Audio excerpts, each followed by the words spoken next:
Hello friends, welcome है आपका online learning के प्लेटफॉर्म पे। तो चलिए आज हम डीएलएड सेकेंड सेमेस्टर का नेक्स्ट क्वेश्चन कराने जा रहे हैं, जो कि है शिक्षा का वास्तविक अर्थ। यह आपका वर्तमान भारतीय समाज और प्रारंभिक शिक्षा का फर्स्ट पेपर का क्वेश्चन है। तो चलिए इसे हम सॉल्व करते हैं। इसमें पूछा है शिक्षा का वास्तविक अर्थ क्या है, तो हम यहाँ शिक्षा का वास्तविक अर्थ बताएंगे। हमने यहाँ शिक्षा के संकुचित तथा व्यापक अर्थों की विवेचना की है। अभी आपने देखा होगा कि जो पहले के मेरे वीडियोस हैं उसमें मैंने शिक्षा के संकुचित और व्यापक अर्थों को बताया है, ठीक है। परंतु इनमें से किसी भी अर्थ को शिक्षा का वास्तविक अर्थ नहीं कहा जा सकता है।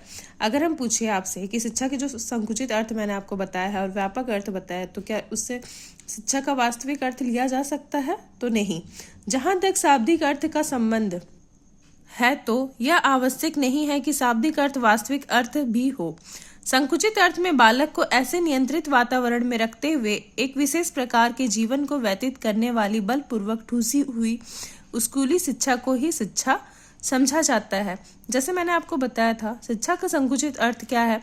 विद्यालय या विश्वविद्यालय में दी जाने वाली शिक्षा, ठीक है, जो कि आपके सिलेबस के अकॉर्डिंग दी जाती है। तो कह सकते हैं ये बलपूर्वक ठूसी हुई स्कूली शिक्षा है। इससे बालक की रुचियों, क्षमताओं तथा योग्यताओं की अवहेलना की जाती है। आप देखेंगे जो सिलेबस होते हैं हमें उसी अकॉर्डिंग पढ़ना होता है स्कूल और कॉलेजेस में, जिसमें हमारे जो इंटरेस्ट होते हैं, हमारी जो कैपेसिटी होती है, उसे ध्यान में नहीं देखा जाता है, बल्कि सिलेबस के अकॉर्डिंग हमें पढ़ाया जाता है। ऐसे ही व्यापक अर्थ में शिक्षा की आवश्यकता से अधिक उदार बन जाती है। इस अर्थ के अनुसार बालक को अनियंत्रित वातावरण में रखते हुए उसके स्वाभाविक विकास पर बल दिया जाता है। यदि शिक्षा के व्यापक अर्थ को समझा जाए तो बालक का आध्यात्मिक व सामाजिक विकास असंभव हो जाएगा।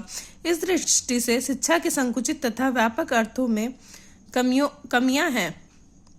अब हम लेंगे शिक्षा का वास्तविक अर्थ, अर्थात शिक्षा को एक निरंतर विकास की प्रक्रिया मानना ही शिक्षा की वास्तविकता है। इस विषय में फ्रोवेल ने कहा है कि शिक्षा वह प्रक्रिया है जिसके द्वारा बालक की जन्मजात शक्तियां बाहर प्रकट हो जाती हैं।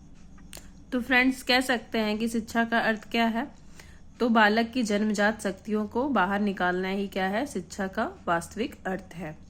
कई बार ऐसा होता है कि इंसान की जो क्षमताएं होती हैं, जो इच्छाएं होती हैं, ठीक है, इंसान उस फील्ड में काम नहीं कर पाता है, ठीक है, जिसे हम शिक्षा के माध्यम से आगे बढ़ा सकते हैं। अब फ्रेंड्स, हम नेक्स्ट क्वेश्चन देखेंगे। शिक्षा की परिभाषा बताइए। आपके 2020 में क्वेश्चन आ चुका है, तो देखिए शिक्षा की परिभाषा क्या होती है। शिक्षा के संबंध में अनेक विद्वानों ने अपने विचारों को अलग अलग दृष्टिकोण से लिपिबद्ध किया। विचारकों ने समय समय पर तथा परिस्थितियों के अनुसार शिक्षा शब्द को परिभाषित करने का प्रयास किया। कुछ निम्नलिखित विचार भारतीय तथा पाश्चात्य विद्वानों के इस प्रकार हैं। यहाँ हम भारतीय तथा पाश्चात्य विद्वानों के विचार देखेंगे शिक्षा के संबंध में। तो चलिए स्टार्ट करते हैं। पहला है सुकरात का विचार, ठीक है। शिक्षा का अर्थ प्रत्येक मनुष्य के मस्तिष्क में अदृश्य रूप से विद्यमान संसार के सर्वमान्य विचारों को प्रकाश में लाना है। शिक्षा का अर्थ क्या है? सुकरात के अनुसार प्रत्येक मनुष्य के मस्तिष्क में अदृश्य रूप से विद्यमान संसार के सर्वमान्य विचारों को प्रकाश में लाना। फ्रेंडसन के अनुसार आधुनिक शिक्षा का संबंध व्यक्ति और समाज दोनों के कल्याण से है। आधुनिक शिक्षा का संबंध किससे है? तो व्यक्ति और समाज दोनों के कल्याण से। अगर यह लिख करके आ जाए तो आप क्या बताएंगे किसका कथन है? तो फ्रेंडसन का है। प्रस्तुत परिभाषा के अंतर्गत समाज तथा व्यक्ति दोनों के कल्याण के विषय में कहा गया है कि शिक्षा के द्वारा व्यक्ति के प्रत्येक पहलू तथा समाज के प्रत्येक पहलू का विकास होता है। यहाँ आप देख सकते हैं शिक्षा, ठीक है। तो देख सकते हैं शिक्षा द्वारा व्यक्ति का सामाजिक विकास, आध्यात्मिक विकास, चारित्रिक विकास होता है। वहीं व्यक्ति समाज से क्या सीखता है? मूल्य, परंपराएं, आदर्श, आवश्यकता और अंधविश्वास। इस प्रकार शिक्षा व्यक्ति व समाज दोनों का विकास करती है। तो कह सकते हैं शिक्षा द्वारा समाज की मूल्य, परंपराएं, आदर्श, आवश्यकता, अंधविश्वास, इसका विकास होता है। अरस्तु के अनुसार स्वस्थ शरीर में स्वस्थ मस्तिष्क का निर्माण करना ही शिक्षा है। स्वस्थ शरीर में स्वस्थ मस्तिष्क का निर्माण करना ही क्या है? शिक्षा। यह किसका कथन है? तो अरिस्टोटल का, यानी अरस्तु का है।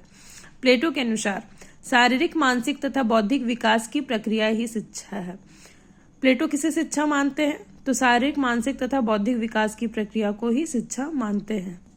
प्लेटो ने अपनी अभिव्यक्ति में कहा है शिक्षा व्यक्ति का शारीरिक विकास है, मानसिक विकास है, बौद्धिक विकास है। आप ये 3 लाइन याद कर सकते हैं। फिर आप लिख सकते हैं शिक्षा व्यक्ति का क्या है, शारीरिक विकास है, शिक्षा व्यक्ति का मानसिक विकास है और शिक्षा व्यक्ति का बौद्धिक विकास है। नेक्स्ट आप कमेनियस का लिख सकते हैं, शिक्षा व्यक्ति का पूर्ण विकास है। ये काफी इजी है। अगर आपके एग्जाम में आ जाए क्वेश्चन शिक्षा व्यक्ति का पूर्ण विकास है, यह किसने कहा है, तो कमेनियस ने कहा है। रेमंड के अनुसार शिक्षा विकास की वह प्रक्रिया है जिसमें मनुष्य बचपन से लेकर पूर्णता की ओर प्रगति करता है। शिक्षा विकास की वह प्रक्रिया है जिसमें मनुष्य बचपन से लेकर प्रौढ़ता की ओर प्रगति करता है। यह किसका कथन है, तो रेमंड का। अब आप स्वामी विवेकानंद के अनुसार देख सकते हैं, जो कि भारतीय विचारक हैं, भारतीय विद्वान हैं। तो उनके अकॉर्डिंग शिक्षा क्या है, तो शिक्षा मनुष्य के अंदर में निहित शक्तियों को प्रकट करना है। शिक्षा मनुष्य के अंदर में निहित शक्तियों को प्रकट करना है। उपरोक्त परिभाषाओं में निम्नलिखित बातों को उल्लेख किया गया है। पहला है, शिक्षा मनुष्य की रुचियों आदि का विकास है। शिक्षा क्या है, मनुष्य की रुचियों आदि का विकास। दूसरा, शिक्षा मनुष्य में समायोजन करने की शक्ति का विकास करती है। तीसरा, शिक्षा मनुष्य में सामाजिक, राजनैतिक तथा मनोवैज्ञानिक विकास करती है। 8वां आप देख सकते हैं टीपी नन के अनुसार शिक्षा व्यक्तित्व का पूर्ण विकास है जिससे कि वह अपनी पूर्व योग्यता के अनुसार मानव जीवन में मौलिक योगदान कर सके। शिक्षा व्यक्तित्व का पूर्ण विकास है जिससे कि वह अपनी पूर्व योग्यता के अनुसार मानव जीवन में मौलिक योगदान कर सके। यह किसका कथन है, तो टीपी नन का है। पैथोलॉजी के अनुसार शिक्षा क्या है, तो शिक्षा की परिभाषा मनुष्य की आंतरिक शक्तियों का स्वाभाविक, सर्वांगीण और प्रगतिशील विकास के रूप में दी जाती है। फ्रॉबेल के अनुसार शिक्षा का कार्य प्राकृतिक विकास को उसके लक्ष्य की ओर ले जाने में सहायता प्रदान करना है। महात्मा गांधी के अनुसार शिक्षा से मेरा तात्पर्य बालक और मनुष्य के शरीर, मस्तिष्क व आत्मा का उत्कृष्ट विकास है। महात्मा गांधी के अनुसार शिक्षा में निम्नलिखित बातें समाहित हैं। शिक्षा मानव शरीर का पूर्ण विकास करती है, शिक्षा मानव के मस्तिष्क का पूर्ण विकास करती है, शिक्षा मानव की आत्मा का पूर्ण विकास करती है। तो देख सकते हैं मैंने आपको शिक्षा की परिभाषाएं पूरा बता दिया है। आप इसमें से कुछ परिभाषाएं याद कर लीजिए, पूरी परिभाषा याद करने की जरूरत नहीं है, जो कि आपके एग्जाम में काफी हेल्पफुल होने वाली है। Thank you.